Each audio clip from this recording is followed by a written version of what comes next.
Вот это вот блюдо, которое сейчас сладкое, талкыш каляве. Молодец.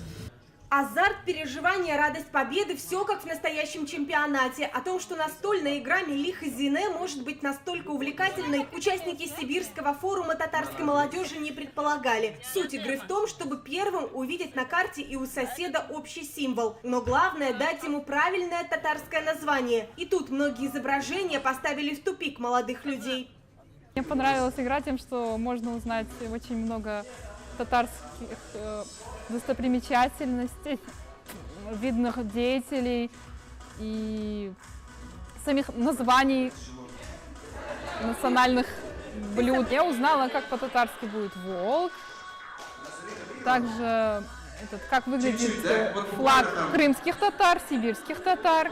Мелих-Зине – это татарский вариант всем известной игры «Добль». Только в основе ее 57 символов, связанных с культурой татарского народа. На досуге тренируют не только память, но и общую эрудицию.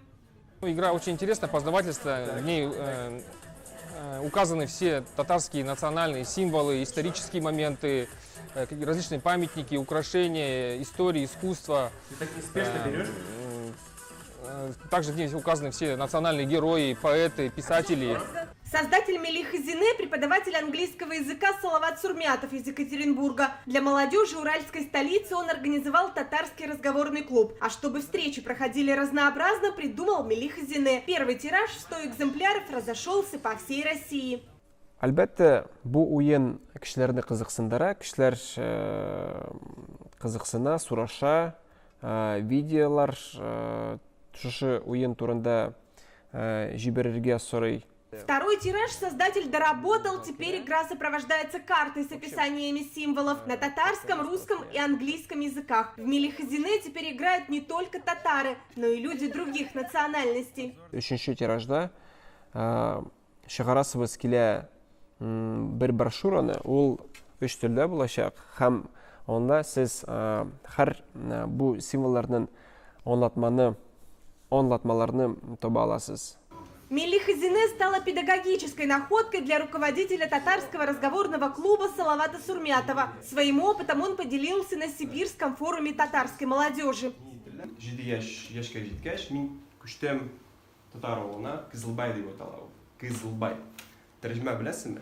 Беләсезме тәрҗемәне? Красный дед. Красный дед. Красный богач, да.